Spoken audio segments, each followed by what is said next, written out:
Dear viewers, আসসালামু আলাইকুম রহমতুল্লাহ। আশা করি সবাই অনেক অনেক ভালো আছেন, সুস্থ আছেন। আলহামদুলিল্লাহ, আই এম ফাইন টু, আমিও ভালো আছি। আই লাভ নেচার, যার বাংলা অর্থ হচ্ছে আমি প্রকৃতিকে ভালোবাসি। অর্থাৎ আপনারা বুঝতেই পারছেন যে আমি আজকে একটা ভিন্ন প্রকৃতিতে, ভিন্ন একটা কি বলবো, ব্যাকগ্রাউন্ড দেখতে পাচ্ছেন, তাই না?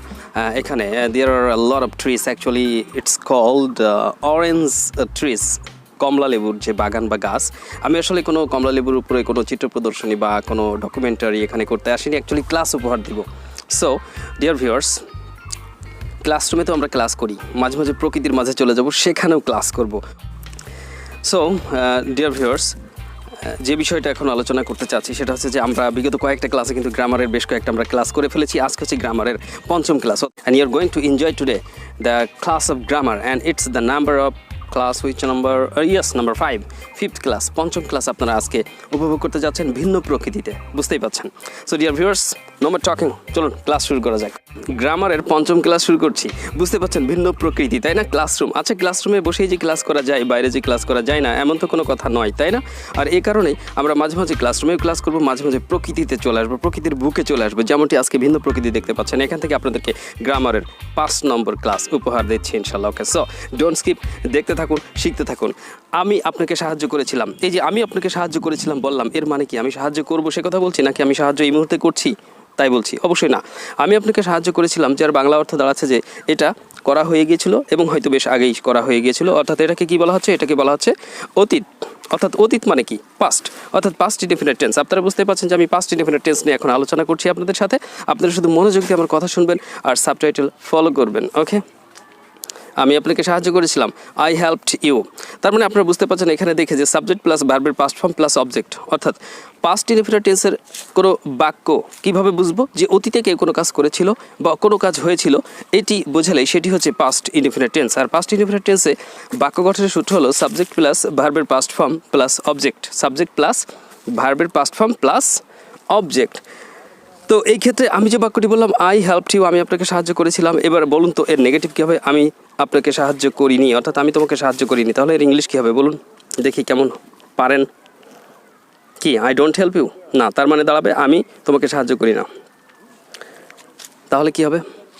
আমি তোমাকে সাহায্য করিনি, পাস্ট ইনডেফিনিট টেন্সে বলতে হবে I did not help you. তবে মনে রাখতে হবে এই ডিড যখন ব্যবহার করবেন, এরপরে যে মেন ভার্ব হেল্প, এই হেল্পের সাথে আর ইডি থাকবে না, অর্থাৎ হেল্প ভার্বটি প্রেজেন্ট ফর্মে ফিরে আসবে।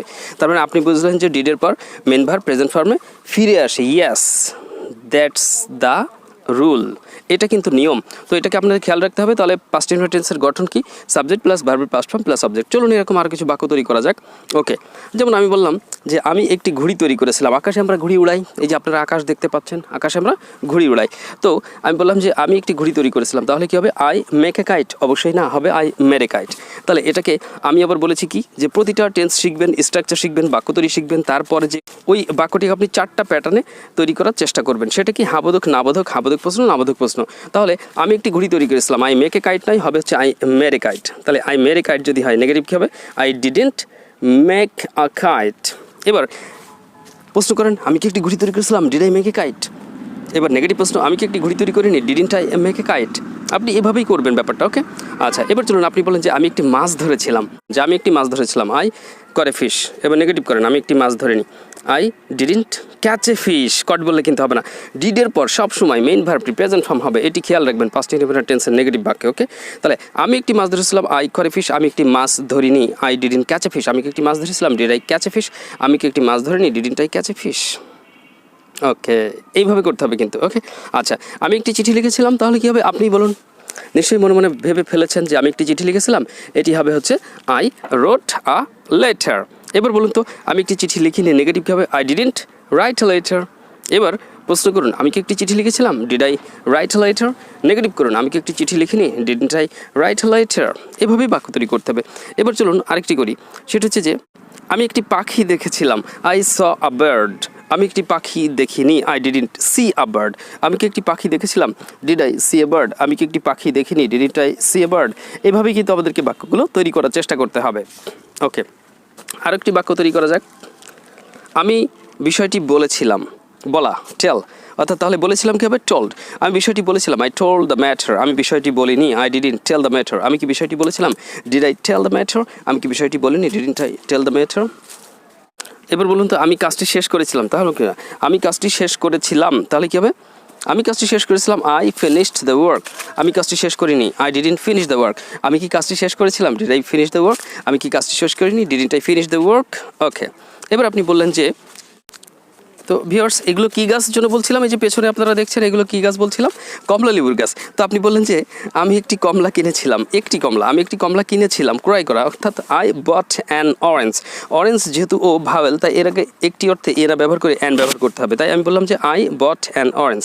আমি একটি কমলা কিনেছিলাম, তাহলে আমি একটি কমলা কিনেছিলাম, এটা কী হবে? I bought an orange. আর আমি একটি কমলা কিনিনি, I didn't buy an orange. আমি কি একটি কমলা কিনেছিলাম? Did I buy an orange? আমি কি একটি কমলা কিনিনি? Didn't I buy an orange? তাহলে এইভাবে আপনাকে 4টা প্যাটার্নে কিন্তু বাক্য তৈরি করার চেষ্টা করতে হবে। আচ্ছা, এই যে গাছগুলো তো লাগানো হয়েছে, লাগানো ইংরেজি কি প্লান্ট? তাহলে আপনি বলবেন যে আমি গাছগুলি লাগিয়েছিলাম, আই প্লান্টেড দ্য ট্রিজ। আমি গাছগুলি লাগাইনি, I didn't plant the trees. আমি কি গাছগুলি লাগিয়েছিলাম, did I plant the trees? আমি কি গাছগুলি লাগাইনি, didn't I plant the trees? তাহলে এইভাবে আপনি 4টা প্যাটার্নে বাক্য তৈরি করবেন প্রত্যেকটা টেন্সের। তাহলে কিন্তু আপনার যে ধরনের বাক্য যখন বলার প্রয়োজন হবে বা লেখার প্রয়োজন হবে, আপনি কিন্তু সহজে সেটা পারবেন। তা নাহলে অনেকটাই জটিল হয়ে যাবে আপনার জন্য বাক্যগুলো সঠিকভাবে ইংরেজি বলা বা লেখা। ওকে, তাহলে এই জিনিসটা আপনারা খেয়াল রাখবেন। তাহলে পাস্ট ইনডিফিনিট টেন্সের স্ট্রাকচার আপনারা বুঝলেন যে সাবজেক্টের পর ভার্বের পাস্ট ফর্ম বসবে, এরপর অবজেক্ট বা এক্সটেনশন যা যা দিতে হয় দিয়ে দিবেন।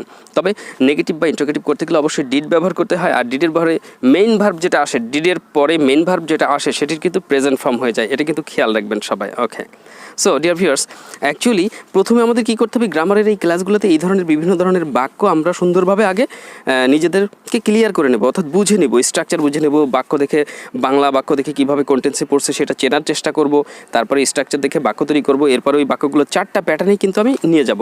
তাহলে এইভাবে যদি আপনি প্র্যাকটিস করেন, ইংরেজি শেখা আপনার জন্য কোনো ব্যাপারই না। আর আপনি হয়তো জানেন আমাদের একটা ইংলিশ বই আছে, আমি তো প্রায় ভিডিওতেই বলে থাকি, আমাদের ইংলিশ বইটি আপনি সংগ্রহ করবেন যদি আপনি বাড়িতে বসে নিজে নিজে ইংরেজি শিখতে চান। আমাদের বইটি আপনার জন্য আপাতত যথেষ্ট বলে আমি মনে করছি।